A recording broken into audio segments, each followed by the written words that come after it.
Ladies and gentlemen, verehrte Gäste, dear colleagues, welcome, willkommen, sveki, dobro pожаловать, hoş amadid, marhaba bik, hoş geldiniz. These welcoming addresses represent all the mother tongues or languages spoken in our German Consulate General alone. If I had included our mission to the UN, to the United Nations, or all languages my colleagues have at some point in their life learned, this list would have been much, much longer, but I will spare this to you. I take great pleasure in welcoming you here this evening to this outstanding panel on empowering mother languages, sustaining diversity. On behalf of the German Center for Research and Innovation, I'd like to welcome you to today's panel, and this event is also an event of our center. The University of Cologne is one of the largest and oldest research universities in Germany, founded 1388. It is also one of only 11 German so-called excellence universities, and we have over 5,000 students with a nationality other than German. And in total, we have students from over 138 different nationalities at the University of Cologne. That might sound a little bit like New York City to you. We also have international liaison offices, similar to the one I'm heading here for North America, one in New Delhi, India, and in Beijing, China.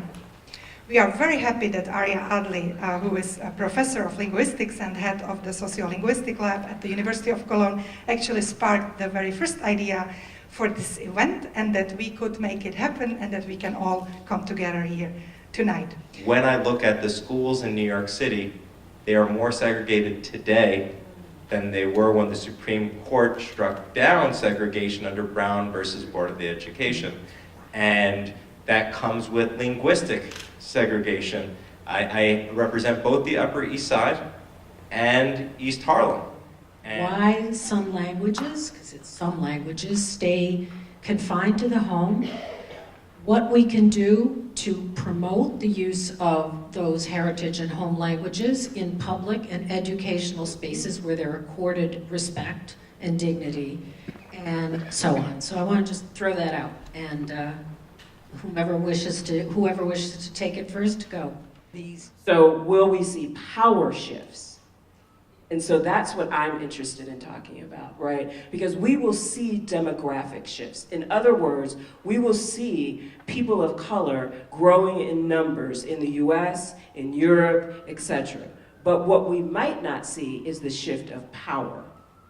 And so I think that's where the discussion is that we need to be having, because what we know about the system of apartheid is that we had a system for a very long time where you had a majority people of color and a system of oppression that kept those people of color, right, and disenfranchised for years. And so that is what I'm sort of interested in with this rise of nationalism and populism, and to keep our eyes on that so that we are conscious of the political decisions that we're making. And I'll end my comments by saying I'm very excited by the shifts that we've seen in terms of the US with these last congressional elections. I hope that we see those shifts nationally. I was in a first grade classroom the other day where the 6-year-old started crying, and the teacher said to her, "Why are you crying?" And she said, "I'm afraid my mom is going to be deported."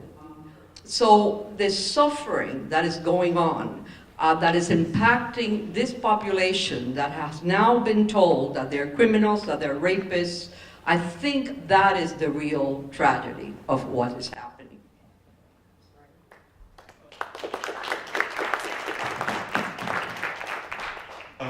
The linguistic subtext of building the wall is the same as that bumper sticker you were talking about, that to be really American means you speak English, that it's by definition. And of course we know that's ridiculous, that aren't the indigenous American Indian languages more American than anything else. And my favorite particular point on this is Otto Santa Ana is an American linguist at the UCLA, I think he works at. He's from an old Spanish family from New Mexico. And so his family was established in New Mexico around the time the Pilgrims settling in Massachusetts. And so whenever he hears something like, you know, go home, in America we speak English, it's like, you go home. This is my home. And that's the point that we have to make about this. There's no reasonable basis when one of the many languages of America can be defined as essential for identity or citizenship.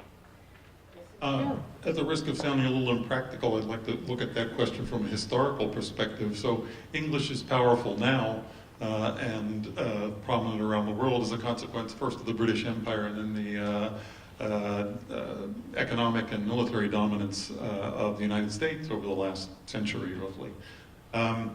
But of course, at earlier times in the world, there were other languages that were prominent for the same sort of reason. Latin became the language of Europe and North Africa because of the Roman Empire. And so these dominant languages come and go depending on the political fortunes, and we have no more reason to expect that the US and English will continue to be the dominant language in the world indefinitely into the future. My son was a fan of a Chinese-American hip-hop artist who had a song which the refrain was, you know, China's growing, learn Chinese. So it's not the speaking Turkish only which is the problem. What the problem is that speaking Turkish only makes it difficult for you in the society to be successful, right? So this is a challenge for the society. Because you and I are among the happy few immigrants of our age generation there who had the chance actually to have probably good education and be successful, right? But maybe this is not the government position or not of everyone, but my position is that shouldn't be a door only for the happy few, like you and I, but those who speak Turkish only, or Persian only, or whatever only, and not German, they should have equal opportunities. So that would be the society that I'm dreaming of when I'm then flying back to Frankfurt. And I started taking sign language courses when I was 7 years old. And it changed how I thought about the world. Like literally how I thought about the world changed from taking sign language and from learning that language over time. And so it just makes you smarter. Right.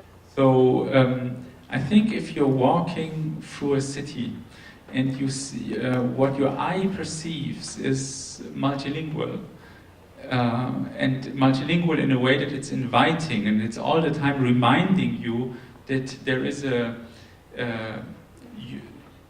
unity in diversity, right? I think this is maybe a way, at least one step forward. To dispel myths, scholars can do it, even policymakers can do it, families can do it. And someone asked before about families and super cool. Unless families start telling their kids that it's super cool to be multilingual, I tell my grandchild that every day, there is no way that we're going to dispel the myths. So within the community. Das Glück steht beim Tier. A bissl Sinn, a bissl Regen, a ruhig Ort dem Kopf zu legen, a gesinnt. Kann man glücklich nur gesinnt, ist man glücklich, a wie gesinnt. Kann man glücklich sein.